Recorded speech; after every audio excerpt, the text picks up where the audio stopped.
The evening of Sarah's office party, I went purely to support her. She'd been talking about it for weeks, calling it a major networking chance with her higher-ups and colleagues at the marketing firm. For me, it was just another room full of strangers, and honestly, I preferred it that way.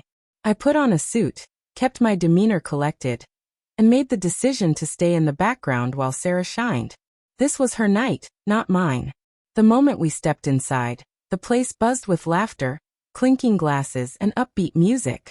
Sarah proudly introduced me around. Names I'd forget within minutes, faces that blurred together after a while. Most of them were polite enough, asking small-talk questions, smiling, and moving on. And then there was Daniel. Tall, self-assured, with a smirk that suggested he thought he was the most important man in the room. His handshake was firm in a way that wasn't about greeting, but about establishing dominance.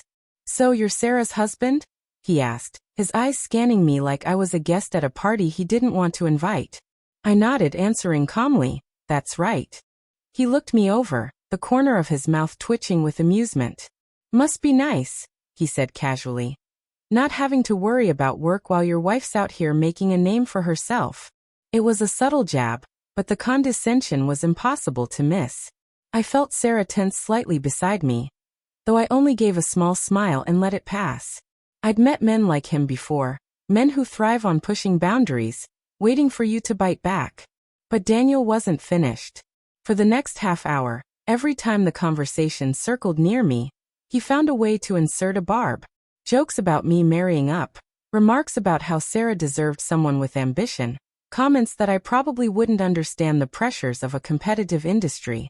The people around him chuckled awkwardly, their eyes flicking between us as though they were waiting for me to react. Sarah kept trying to steer the discussion elsewhere, but Daniel always dragged it back, circling me like a predator poking for weakness. And then he pushed too far. He leaned toward me, drink in hand, and with a smirk said, "You know, in a place like this, it's survival of the fittest. Some people just fade into the background." His tone wasn't casual anymore, it was a challenge. I caught the glance he threw at Sarah, like he was waiting to see whose side she'd fall on. I set my glass down, looked him directly in the eye, and said evenly, "You're right, Daniel. Not everyone can handle a competitive environment. But I spent the last decade thriving in one a lot more ruthless than this." He raised his eyebrows, curiosity and doubt mingling in his expression. "Oh yeah? Doing what?" My smile was steady, measured. "Special Forces. 10 years. Multiple tours overseas. After that, private security work for high-profile clients. My job was to outthink, outmaneuver, and outperform people who were actively trying to kill me. So forgive me if your office politics don't exactly impress me." The smirk slipped right off his face. The air around us shifted. Suddenly the group that had been laughing uncomfortably fell silent. Someone broke the tension with a nervous chuckle, but Daniel didn't recover. His face paled as he muttered something about joking, suddenly far more interested in his drink than in me. Sarah squeezed my hand under the table, relief and gratitude in the gesture. For the rest of the evening, Daniel kept his distance. Whenever we did cross paths, his tone was careful, his manner almost deferential. Meanwhile, others in the room seemed more curious about me. A few asked about my work or travels. I kept my answers vague. I wasn't there to show off, just to remind one arrogant man that not all battles are fought in boardrooms. When the night was over and Sarah and I walked out to the car, she laughed softly. "You didn't have to tell him all that," she teased.